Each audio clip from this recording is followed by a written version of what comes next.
Hi everyone. Set പരീക്ഷാ ഹാളിലേക്ക് പോകുന്ന വിദ്യാർത്ഥികളോട് ചുരുക്കം ചില കാര്യങ്ങൾ പറയാനായിട്ട് ആഗ്രഹിക്കുകയാണ്.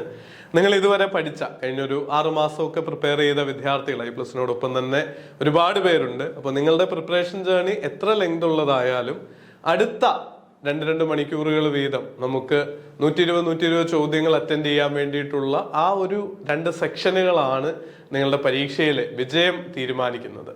അപ്പോൾ ആ സമയത്ത് ഏറ്റവും ഇഫക്റ്റീവായിട്ട് എങ്ങനെ ടൈം യൂട്ടിലൈസ് ചെയ്യാം, നമ്മുടെ മൈൻഡ് സെറ്റ് എങ്ങനെ ആയിരിക്കണം എന്നിങ്ങനെയുള്ള കാര്യങ്ങൾ നോക്കാം. എല്ലാ കോമ്പറ്റേറ്റീവ് എക്സാമുകളും ഒരു പകുതി മാത്രമാണ് നമ്മൾ പഠിച്ച അറിവും കാര്യങ്ങളും ഒക്കെ ഉള്ളത്. ബാക്കി പകുതി ആ ഒരു പരീക്ഷാ ഹാളിലെ നമ്മുടെ പെർഫോമൻസ് എങ്ങനെയാണ്, നമ്മുടെ മൈൻഡ് സെറ്റ് എങ്ങനെയാണ്, ടൈം മാനേജ്മെന്റ് എങ്ങനെയാണ്, സ്ട്രെസ്ഡ് ഔട്ട് ആയിട്ട് അറിയുന്ന ചോദ്യങ്ങൾ പോലും തെറ്റിച്ച് കളയുന്നുണ്ടോ, അല്ലെങ്കിൽ അശ്രദ്ധ കൊണ്ട് ബബിള് ചെയ്യുന്നതിനിടയിൽ മാറിപ്പോകുന്നുണ്ടോ എന്നൊക്കെ ഉള്ള കാര്യങ്ങൾ വരുന്നുണ്ട്. അപ്പോൾ പരീക്ഷാ ഹാളിന് മുമ്പ്, പരീക്ഷാ ഹാളിൽ വെച്ച്, പരീക്ഷ കഴിഞ്ഞിട്ട് എന്നിങ്ങനെ 3 സെഗ്മെന്റുകളായിട്ട് നമുക്ക് തിരിക്കാം. പരീക്ഷയ്ക്ക് പോകുന്നതിന് മുൻപ് ചെയ്യേണ്ട കാര്യങ്ങൾ: എക്സാം സെന്റർ അറിഞ്ഞു വെക്കുക, ഹോൾ ടിക്കറ്റ് പ്രിന്റ് എടുത്ത് വെക്കുക, അതുപോലെ തന്നെ നിങ്ങളുടെ പേന, അവിടെ കൊണ്ടുപോകേണ്ട ID കാർഡുകൾ എന്നിങ്ങനെയുള്ള കാര്യങ്ങളെല്ലാം ക്രമീകൃതമായിട്ട് എടുത്തു വെക്കുക എന്നുള്ളതാണ് ആദ്യത്തെ പടി. ഇനി നിങ്ങൾക്ക് കുറച്ച് ദൂരെയാണ്, നിങ്ങൾ ഇതുവരെ പോയിട്ടില്ലാത്തൊരു സെന്റർ ആണെങ്കിൽ തലേ ദിവസം, നിങ്ങൾക്ക് പരീക്ഷ ഫെബ്രുവരി 2-നാണ്, 1-ാം തീയതി ഒന്ന് പോയി നോക്കുന്നതിൽ പോലും തെറ്റില്ല എന്നാണ് ഞാൻ പറയുക. കാര്യം റിലാക്സ്ഡ് ആയിട്ട് നമ്മുടെ പരീക്ഷയ്ക്ക് ചെല്ലാനായിട്ട് പറഞ്ഞിരിക്കുന്ന സമയത്തിനും മിനിമം ഒരു അരമണിക്കൂർ 1 മണിക്കൂർ മുൻപെങ്കിലും അവിടെ എത്തിച്ചേരുകയും അവിടെ ഒന്ന് സമാധാനമായിട്ട് ആ സെന്റർ ഒന്ന് പരിചയപ്പെടുകയൊക്കെ ചെയ്യുന്നത് റിലാക്സ്ഡ് ആയിട്ട് പരീക്ഷ എഴുതാൻ സഹായിക്കും. പലരും ഒക്കെ ഗേറ്റ് അടയ്ക്കുന്നതിന് മുൻപ് അല്ലെങ്കിൽ ലാസ്റ്റ് കട്ട് ഓഫ് ടൈമിന് 1 മിനിറ്റ് മുമ്പൊക്കെ ഓടിപ്പാഞ്ഞ് വിയർത്ത് കുളിച്ച് വരുന്നവരെയൊക്കെ നിങ്ങളും നിങ്ങളുടെ ലൈഫിൽ കണ്ടിട്ടുണ്ടാവും. അവരൊന്ന് വന്ന് ശ്വാസം വിട്ട് റിലാക്സ് ചെയ്യുമ്പോൾ തന്നെ പരീക്ഷയുടെ ആദ്യം 1 മണിക്കൂറോ അരമണിക്കൂറോ കഴിഞ്ഞു പോയിട്ടുണ്ടാവും. അപ്പൊ അങ്ങനെ ഒരു പിഴവ് വരുത്തരുത്. സമയത്തെത്തുക, കൊണ്ടുപോകേണ്ട കാര്യങ്ങളെല്ലാം മുൻകൂട്ടി തയ്യാറാക്കി എടുത്തു വെച്ച് ക്രമീകരിച്ചു വെച്ചിട്ട് നിങ്ങൾ പരീക്ഷാ ഹാളിൽ പോവാം. ഇനിയും പരീക്ഷാ ഹാളിൽ പരീക്ഷ തുടങ്ങി കഴിഞ്ഞാൽ നിങ്ങൾ സ്ട്രെസ്ഡ് ഔട്ട് ആവുന്ന ഒരാളാണ്, പേടിയുള്ള ഒരാളാണെങ്കിൽ 1, 2, 3 തവണ ഒരു ഡീപ്പ് ബ്രെത്ത് എടുക്കുന്നത് പോലും നിങ്ങളുടെ മൈൻഡ് ഒന്ന് കാമാവാൻ ഒരുപാട് ഹെൽപ്പ് ചെയ്യും. അതിനുശേഷം പരീക്ഷാ ഹാളിൽ ചോദ്യങ്ങൾ ഓരോന്നായിട്ട് വായിച്ചു തുടങ്ങുക. ഇനി ആദ്യത്തെ 1, 2 ചോദ്യങ്ങൾ ഡിഫിക്കൽട്ടാ, നിങ്ങൾ പഠിച്ചത് കിട്ടിയില്ല, സെറ്റ് പരീക്ഷയിലൊന്നും അത് വറി ചെയ്യേണ്ട ഒരാവശ്യമില്ല. പോമോനെ ദിനേശ, നമ്മുടെ മോഹൻലാൽ പറഞ്ഞ പോലെ ആ ചോദ്യത്തെ നോക്കി അങ്ങ് പറഞ്ഞിട്ട് പ്രൊസീഡ് ചെയ്യണം. കാര്യം 120 ചോദ്യത്തിൽ നിങ്ങൾ ജനറൽ കാറ്റഗറി ആണെങ്കിൽ പോലും, ഏറ്റവും ഉയർന്ന കട്ട് ഓഫ് ഉള്ള കാറ്റഗറി ആണെങ്കിൽ പോലും 50% മുകളിൽ ചോദ്യങ്ങൾ ശരിയാക്കേണ്ട ഒരു ആവശ്യമില്ല ഒരു പേപ്പറിനും. അപ്പോൾ ആലോചിച്ച് നോക്കിയേ, ഈ 120-ൽ 60 ചോദ്യങ്ങൾ നിങ്ങൾക്ക് വിട്ടുകളയാം അല്ലെങ്കിൽ തെറ്റിക്കാം. അതുപോലെ നെഗറ്റീവ് മാർക്കേ ഇല്ല.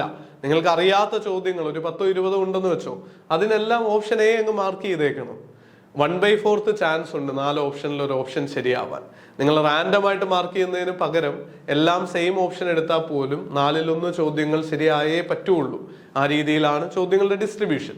ഞാൻ ഈ പറയുന്നത് 1 മുതൽ എല്ലാം A മാർക്ക് ചെയ്തൊരു പാറ്റേൺ ഉണ്ടാക്കി വെക്കാനല്ല. OMR ഷീറ്റിൽ നിങ്ങൾക്ക് ഒന്നും അറിയാത്ത എഡ്യൂക്കേറ്റഡ് ഗസ്സും നിങ്ങൾ പഠിച്ചതിനെ ബേസ് ചെയ്തൊക്കെ ആൻസർ ചെയ്ത് കഴിഞ്ഞിട്ടും ഒന്നും അറിയില്ലെങ്കിൽ ആ ചോദ്യങ്ങൾക്കെല്ലാം മുൻകൂട്ടി തീരുമാനിച്ച ഒരു ഓപ്ഷൻ, അത് A ആവണം എന്നില്ല, BO CO DO നിങ്ങൾക്ക് ഇഷ്ടമുള്ള ഒരു ഓപ്ഷൻ തന്നെ കൊടുക്കാനായിട്ട് ശ്രദ്ധിക്കുക. ആ രീതിയിൽ പ്രോബബിലിറ്റി അനുസരിച്ച് നിങ്ങൾക്ക് കുറേ ചോദ്യങ്ങൾ ഓട്ടോമാറ്റിക്കായിട്ട് ശരിയാവാനുള്ള സാധ്യതയുണ്ട്.